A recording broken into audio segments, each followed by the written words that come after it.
everyday thing. It's an everyday thing. It's an everyday thing when you let your nuts hang. I have 3 kids with my uncle. My mother's the youngest and she has 2 older brothers. Let's start back when I was 8. When I was 8 years old, I knocked over my mother's favorite vase on accident. She was running around the house. She had tears in her eyes. She was distraught. She was scattering, trying to put the pieces back together. My mother never acted like that about me. Every day in my mother's household, I was verbally abused, physically abused. It was hell. It went from me accidentally knocking my mother's vase over to me purposely busting out windows in the household, to me slashing my mother's car tires, to the point where my mother had to call the police for me acting out. But for some reason, she didn't want me outside of her household.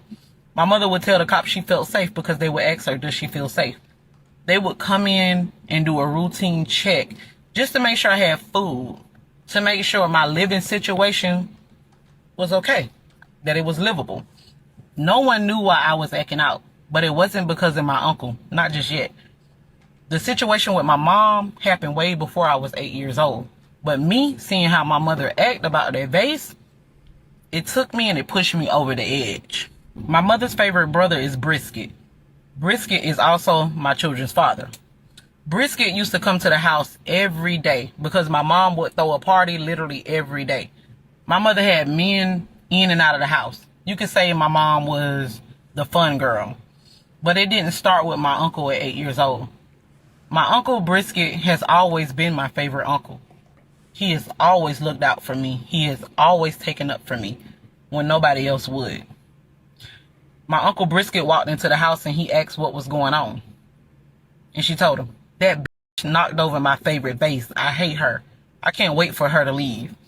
And I ran upstairs. My uncle Brisket ran behind me. He came into my room and he told me everything would be okay. That one day I would be able to leave this place and I won't have to worry about my mom. She just hurt herself. And she doesn't know how to show another person love. That's why she doesn't have anyone. I always ask my uncle Brisket, why does she keep me? Why does she want me here trapped? And my uncle always would tell me she needs someone to love. And believe it or not, your mother loves you. When it started with me and my uncle, it started out little. My uncle would take me on walks and hold my hand. Then he started taking me to the park. We would sit and we would talk and he would rub my leg, rub my knee. And my birthday came around. I will never forget this day. I was 11 years old. My mother got me nothing for my birthday. My uncle Brisket came over. He had flowers. He had a balloon. And he was taking me out. My mother let me go as usual. She was having a party. I went with my uncle. We went out to eat. We went to the park. And then we ended up at a hotel. I didn't know what was going on. And my uncle Brisket, when we got into the hotel, he went into the bathroom and he came out with nothing on. My uncle sat next to me and he said that he loves me. He know I love him too. And he asked me, do I love him? I didn't know what else to say, so I told him yeah. Because I did. I really did love him. I felt like he was the only one in this whole world who loved me back. And my uncle told me that I could tell no one about our relationship. If I told anyone about our relationship, that people would just hate me more, especially family. I've always been looked at as the black sheep of the family, so I believed him. My uncle slowly took my clothes off and he laid me in the bed and he had Vaseline. And my uncle told me that he was putting Vaseline on my privates, on my vagina so it can go in really smooth, and on my... But it hurt. It hurt really bad. It was blood all over the sheets and I was shaking. I didn't want to go any further. And he stopped. He stopped, and after that, we had a very long conversation, and then he took me home. And I acted as if everything was normal, like nothing happened. When I got in the house, my mom looked at me, and she said, what did your uncle buy you now, you little spoiled bitch? And it just made me feel so bad, and I ran upstairs, and I closed my door, but then I thought to myself, my Uncle Brisket loves me and he showed me how much he loved me. Now let's fast forward. I'm 15 and I'm pregnant. I don't know how to tell my uncle because I don't want him to be disappointed in me. I don't want him to not love me anymore. My mother always told me if I bring a baby in the house, that I had to leave. I didn't know what to do.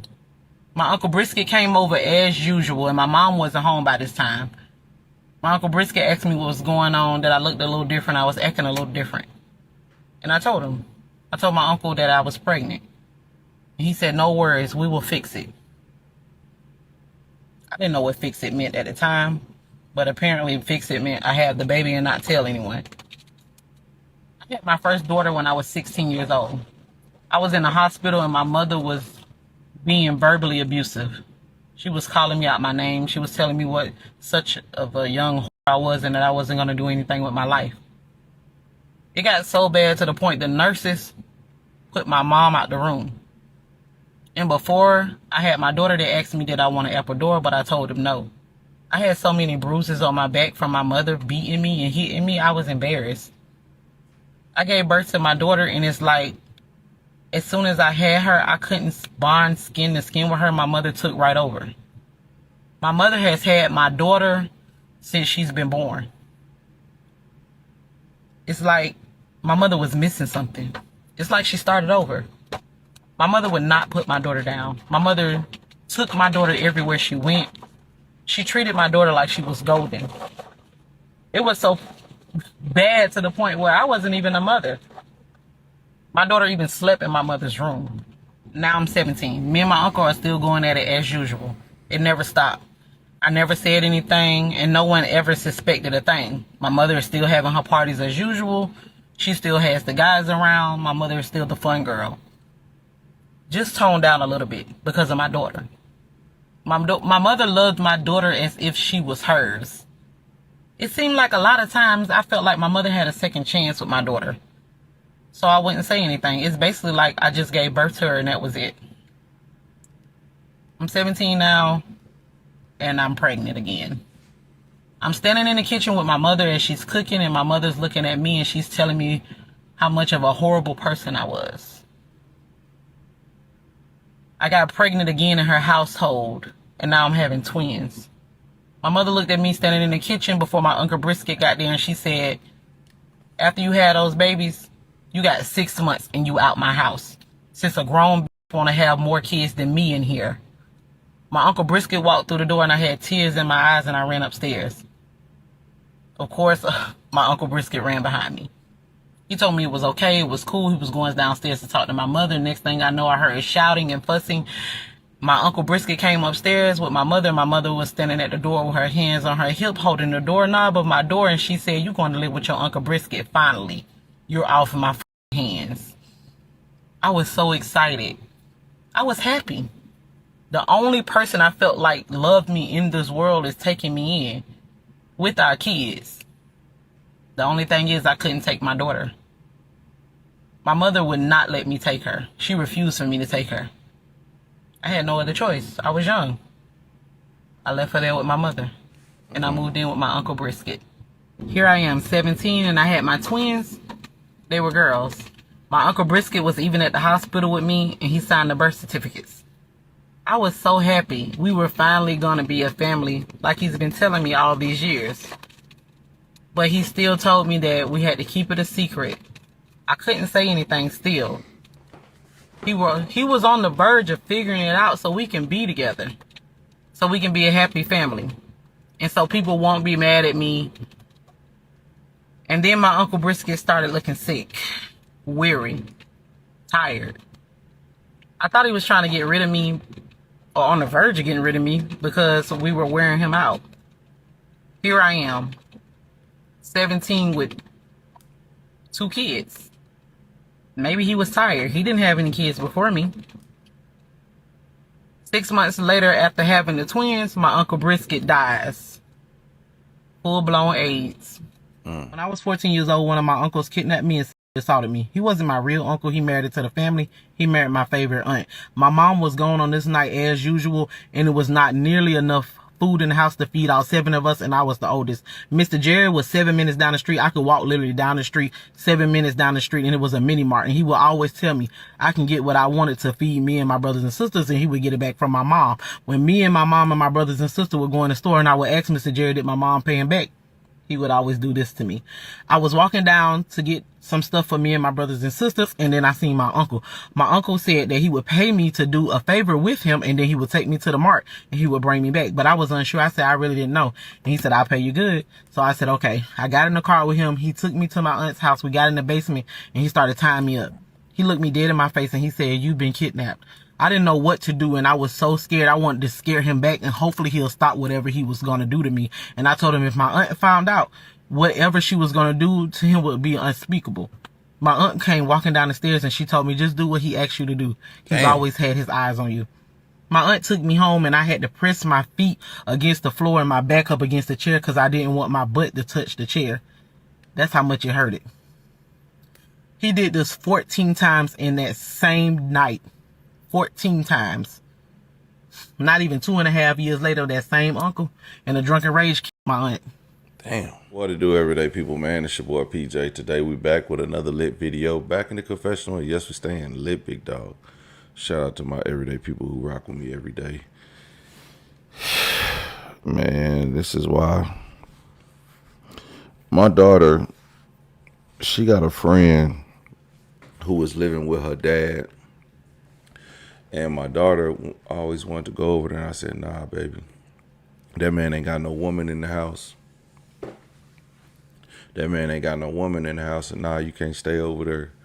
And my daughter, she be mad when she can't stay over here with her friends. So I make them go over my mama's house. I'm like, ain't no woman in this house. So I ain't none of your friends coming over here and thinking that, so pack y'all shit up and go over to grandmother's. And so, but thing is, they was going over there and sneaking out the house. So I had to, when I caught them doing that, I was just like, she just can't have friends over. That's just a fact. My daughter had her Valentine's party sleepover thing. I wasn't here. I had my baby mama stay here. Cause why would I need to be here with a bunch of girls? I take pride in protecting my children and other people's children, especially under my watch. And I think that it's sad to see so many women being failed by the people that they love, especially mothers, uncles, grandpas. I mean, I've done a few stories where it's even their own biological fathers hurt them, So it's a sad story. This is actually the title of the live, and I know people was like, damn, when we gonna get to the story? I just had to, I played those other stories just cause, but this one was real sad. I didn't want to start it off hella sad, you know what I'm saying? But it just make you wonder, who can you trust? Even the people that you think you can trust will still, somehow find a way to manipulate their way into a situation and possibly hurt somebody you love. And the crazy part about this story is that this second story is that somebody she loved, her aunt, she was worried about what her aunt was going to do to the guy. She was like, no, my aunt going to kill you. And then the aunt come down the stairs and tell him to let him do what he want to do. I know everything in her heart just left her body because at that moment she knew she couldn't run to nobody. Nobody was going to save her. She didn't think that she was going to make it out of there. And yeah, do like the gay dude Dana and start exposing these people. Say their names, because they need to be noticed.